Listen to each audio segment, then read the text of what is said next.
Hello बच्चों, good morning. हम पढ़ रहे थे वेलफेयर स्टेट के बारे में। लोक कल्याणकारी राज्य क्या है?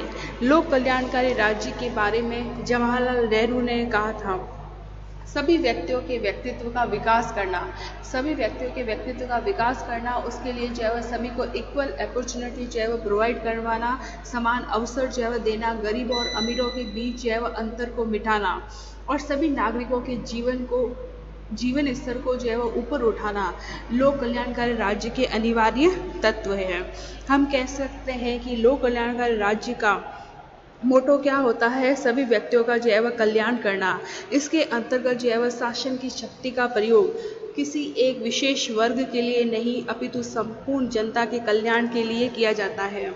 इसके अंतर्गत हम कह सकते हैं कि राम राज्य की जो है वह कल्पना की गई है। सभी व्यक्तियों का कल्याण करना, किसी एक वर्ग विशेष का कल्याण करना नहीं है।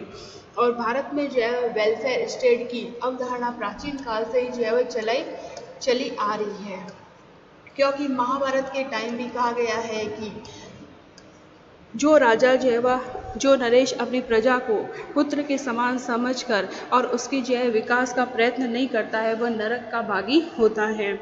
ऐसी कुछ बातें जो है वह महाभारत रामायण के अंदर कही गई है। अरस्तु ने भी कहा है कि राज्य जो है वह जीवन के लिए अस्तित्व में आया है और सच जीवन के लिए बना हुआ है। इसके अलावा 18वीं और 19वीं शताब्दी में 18th व 19th सेंचुरी के अंदर जो है व्यक्तिवादी नीति को अपनाया गया था।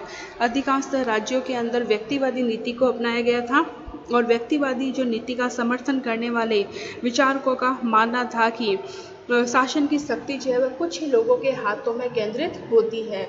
इससे शासक का एक वर्ग तो जो है वह शक्तिशाली और संपन्नशाली हो जाता है और दूसरा वर्ग जो है वह श्रमिक वर्ग हो जाता है। तो 18वीं और 19वीं शताब्दी में राज्यों के द्वारा व्यक्तिवादी नीति को अपनाया गया, जिसको जो है वह लेसी फेयर की पॉलिसी जो है वह कहा जाता है। लेसे फेयर व्यक्तिवादी विचारकों के द्वारा जो है वह लेसे फेयर की नीति जो है वह अपनाई गई। व्यक्तिवादी विचारकों के द्वारा लेसे फेयर की नीति अपनाई गई, जिसको जो है वह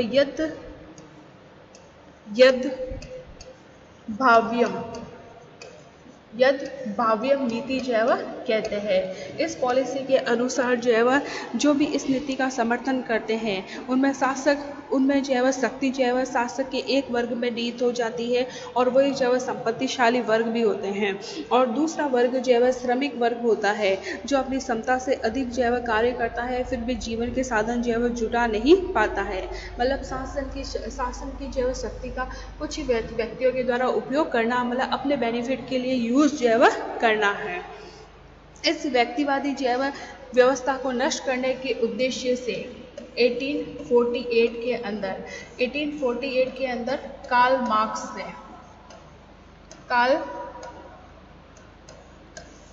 मार्क्स ने जो है वह एंजल्स, उनके फ्रेंड का नाम है एंजल्स उनके फ्रेंड थे एंजल्स, उनके साथ जो है वह मिलकर उन्होंने जो है वह कम्युनिस्ट मैनिफेस्टो जो है वह प्रकाशित किया, साम्यवाद जो है वह घोषणा पत्र जो है वह प्रकाशित किया। कार्ल मार्क्स और उनके फ्रेंड्स जो है वह एंजल्स ने कम्युनिस्ट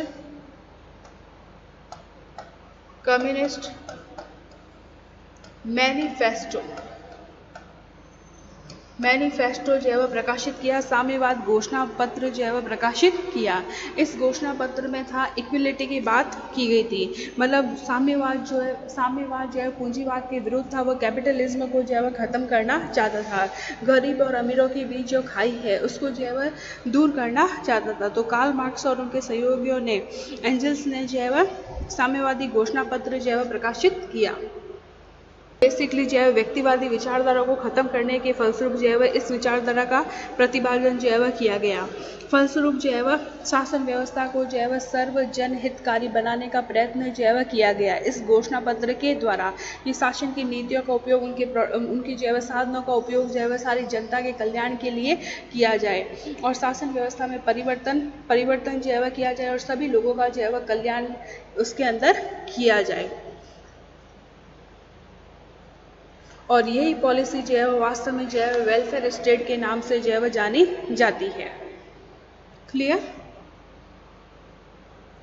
आज हम पढ़ेंगे जो है वेलफेयर स्टेट के elements of welfare state, elements of welfare state. सबसे पहले हम लेंगे लोक कल्याणकारी राज्य के लक्षण के अंदर आर्थिक सुरक्षा की व्यवस्था। आर्थिक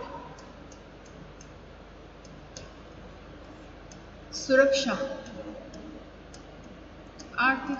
की व्यवस्था। आर्थिक सुरक्षा की व्यवस्था। लोक कल्याणकारी राज्य जो है वह प्रमुख रूप से जो है वह आर्थिक सुरक्षा पर आधारित है। आर्थिक सुरक्षा यानी कि शासन का स्वरूप जो है वह चाहे जैसा भी हो, है ना, व्यवहार में राजनीतिक शक्ति जो है वह कुछ ही लोगों के हाथों में केंद्रित होती है, जो आर्थिक दृष्टि से शक्तिशाली होते हैं, जो इकोनॉमिकली पावरफुल होते हैं, उनके पास जो है उनके पास संपत्ति अधिक होती है, उन्हीं लोगों के हाथों में जो है राजनीतिक शक्ति जो है केंद्रित होती है। अतः राजनीतिक शक्ति का उपयोग जो है जनसाधारण के लिए जो है करना और जनसाधारण के हितों को ध्यान में रखते हुए राजनीतिक शक्ति का जो है प्रयोग करना चाहिए। इसके लिए जो है सभी लोगों को जो है आर्थिक सुरक्षा जो है मिलनी आवश्यक होती है। अब आर्थिक सुरक्षा जो है कैसे मिलेगी किसी भी राज्य के अंदर? तो फर्स्ट है आर्थिक सुरक्षा जो है के लिए सभी व्यक्तियों को जो है रोजगार की गारंटी दी जाए, सभी व्यक्तियों को जो है रोजगार दिया जाए, सभी व्यक्तियों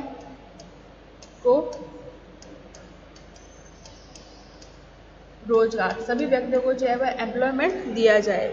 ऐसे सभी व्यक्ति जो शारीरिक और मानसिक दृष्टि से कार्य करने में असमर्थ है, राज्य को उनकी योग्यता के अनुसार उनको जो है किसी न किसी टाइप का जो है उनको काम दिया जाना चाहिए।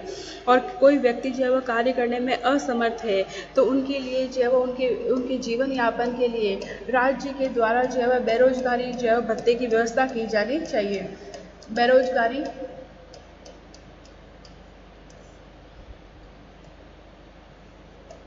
बीमे या भत्ते की व्यवस्था जो है राज्य के द्वारा जो है की जानी चाहिए, जो है ना कार्य करने में असक्षम है। फिर बाद में है आर्थिक सुरक्षा जो है कैसे मिलेगी? सभी लोगों को जो है न्यूनतम जीवन स्तर की गारंटी देना, मतलब सभी को जो है इतना श्रम जो है मिलना चाहिए ताकि वह अपने न्यूनतम जो है आर्थिक स्तर की प्राप्ति कर सके। न्यूनतम आर्थिक स्तर का मतलब क्या होता है? भोजन, वस्त्र, शिक्षा और स्वास्थ्य की सुविधाओं से है। तो सेकंड है न्यूनतम जीवन स्तर की गारंटी। न्यूनतम जीवन स्तर की गारंटी, ठीक है ना। एक व्यक्ति को जो है इतना श्रम अवश्य मिलना चाहिए, वेजेस इतना मिलना चाहिए कि वह अपनी जो है सामान्य आवश्यकताओं की पूर्ति कर सके। जैसे कि भोजन है ना, फूड मिलना चाहिए, उसको क्लोथ मिलना चाहिए, उसके रहने के लिए मकान हो, एजुकेशन हो, ये सारी जो जनरल चीज़ें जो है किसी भी व्यक्ति की पूरी होनी चाहिए, ठीक है ना। तो लोक कल्याणकारी राज्य के लिए यह आवश्यक जो है एक लक्षण है। फिर है अधिकतम समानता की स्थापना। अधिकतम समानता की स्थापना थर्ड आएगा। अधिकतम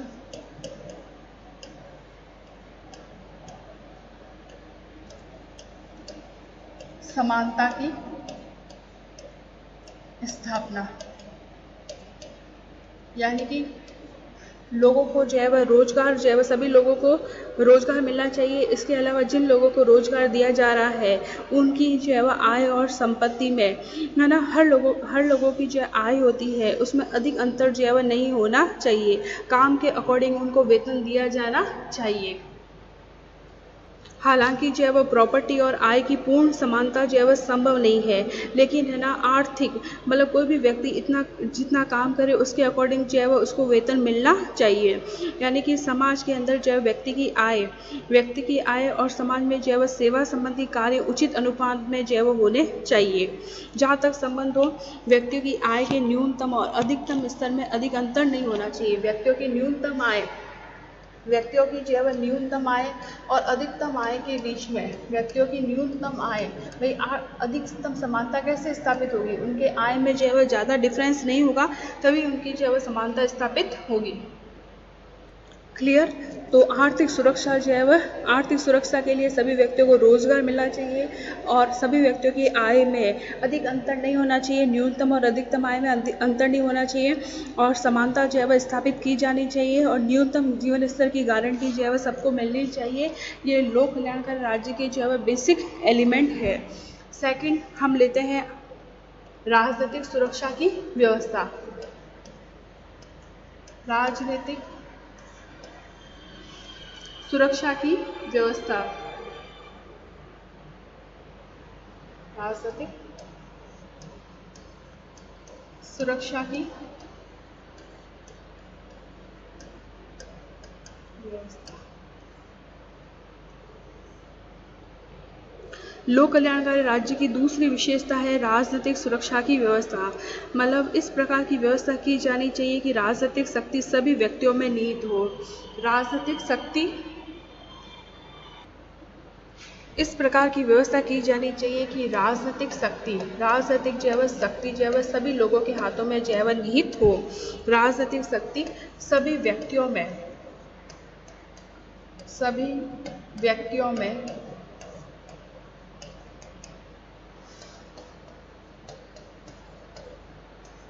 निहित हो।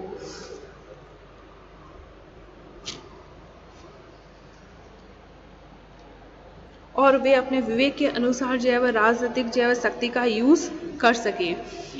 अब ये कैसे मिलेगा, राजनीतिक शक्ति का यूज़ जो है वह है ना, कैसे लोग जो है वह इसका यूज़ करेंगे पॉलिटिकल पावर का। तो फर्स्ट है लोकतंत्रीय शासन व्यवस्था। जहाँ पर डेमोक्रेसी होगी वहाँ पर जो है वह लोग अपनी जो है वह पॉलिटिकल पावर का यूज़ कर सकेंगे।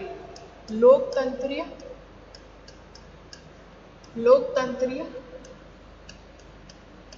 शासन। लोकतंत्रीय शासन क्योंकि है ना मोनार्ची शासन हो, कुलीन तंत्र हो, डिक्टेटरशिप जो है वो हो, अधिनायक तंत्र हो, वहाँ पर व्यक्ति अपने विवेक के अनुसार जो है वो राजनीतिक कर्तव्यों को जो है वह पूरा नहीं कर सकता है।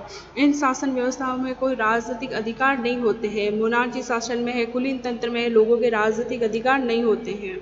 लोक कल्याणकारी राज्य में व्यक्ति जो है वह अपने राजनीतिक जो है वह और अपने राजनीतिक जो है वह राजनीतिक शक्ति का यूज़ कर सकता है, वोट देकर है ना, और इलेक्शन में जो है वह खड़ा होकर अपनी जो है वो पॉलिटिकल पावर का यूज़ कर सकता है। देन सेकंड है नागरिक स्वतंत्रताएं। नागरिक स्वतंत्रताएं। अब केवल डेमोक्रेटिक जो है वह सिस्टम की स्थापना करने से लोगों को पॉलिटिकल पावर नहीं मिल जाती है। इसके लिए जो है वह सारे लोगों को जो है वह नागरिक स्वतंत्रताएं भी प्रदान की जाती हैं। हमारे इंडियन कॉन्स्टिट्यूशन में जो है वह लोगों को फंडामेंटल राइट्स जो है वह प्रदान किए गए हैं, उनको नागरिक स्वतंत्रताएं जो है वह प्रदान की हैं। नागरिकों को अपने विचारों की अभिव्यक्ति है, राजनीतिक दलों के संगठन की स्वतंत्रता प्राप्त है। इन स्वतंत्रताओं के अभाव में कोई भी व्यक्ति जो है वह अपने लोकहित की साधना जो है वह नहीं कर सकता है या लोकहित की उनको प्राप्ति नहीं हो सकती है। और लोकहित के साधनों के बिना लोक कल्याणकारी राज्य का जो स्वरूप होता है वो आत्मा के बिना शरीर के समान है। देन नेक्स्ट थर्ड है सामाजिक सुरक्षा व्यवस्था। सामाजिक सुरक्षा व्यवस्था।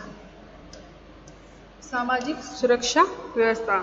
सामाजिक सुरक्षा का तात्पर्य है सामाजिक समानता से है। इसका तात्पर्य सामाजिक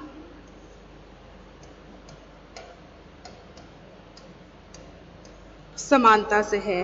इस सामाजिक समानता की स्थापना के लिए आवश्यक है कि धर्म है, जाति है, वंश है, रंग है, संपत्ति के आधार पर भेदभाव जो है वह नहीं करके व्यक्ति को व्यक्ति के रूप में जो है वह महत्व दिया जाना चाहिए।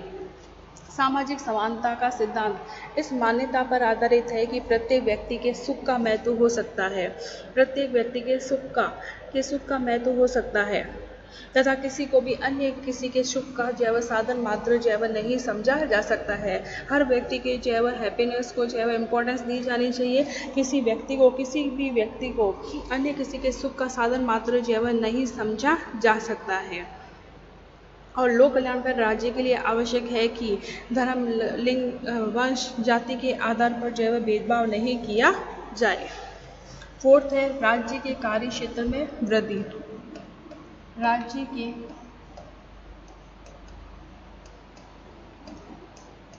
कार्य क्षेत्र में वृद्धि।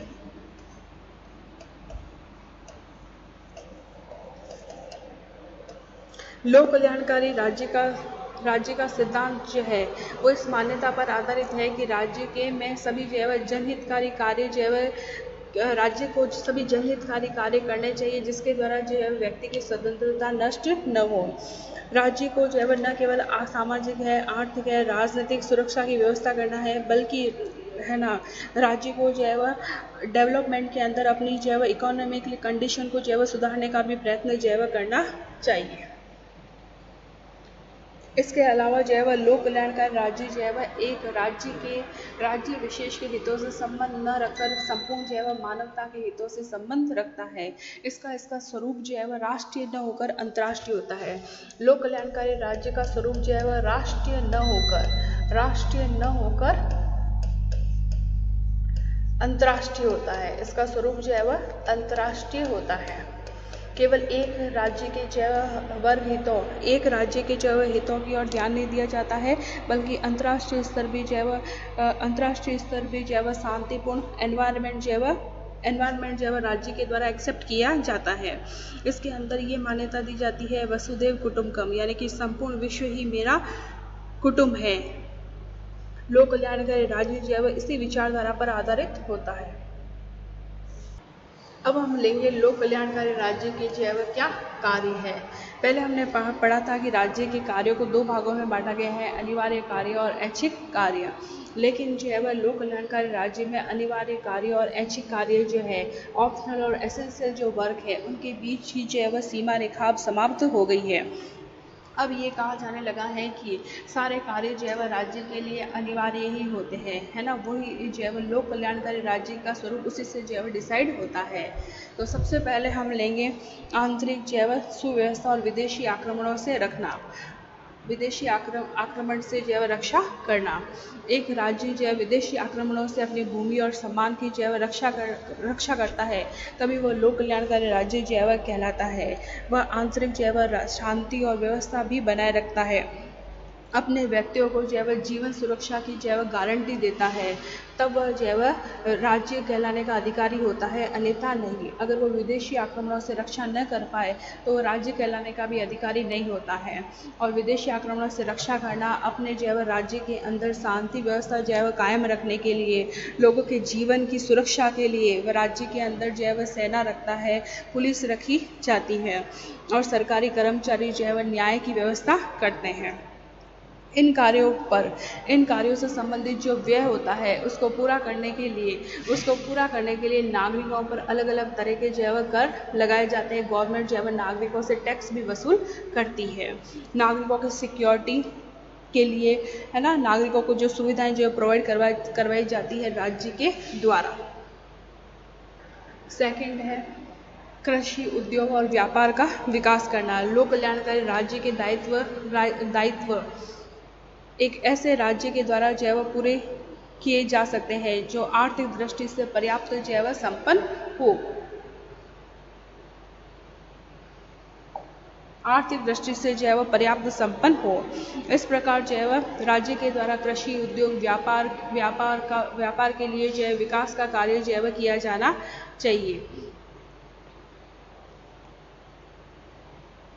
और इन क्षेत्रों में विकास करने के लिए राज्य को अपना अपनी आर्थिक व्यवस्था को ऊपर उठाना चाहिए। तभी कृषि के अंदर, उद्योग के अंदर और व्यापार के विकास के साथ साथ जो है वह राज्य का भी डेवलपमेंट होता है। इसके अलावा जो है वह लोक कल्याणकारी राज्य जो है वह राज्य के व्यक्तियों का राज्य के मध्य जो है कोई विवाद हो जाता है या व्यक्तियों के बीच में कोई विवाद हो जाता है तो उसका निपटारा जो है वह न्यायालय के द्वारा ही किया जाता है। इसके लिए जो है वह राज्य अपने क्षेत्र में जो है वह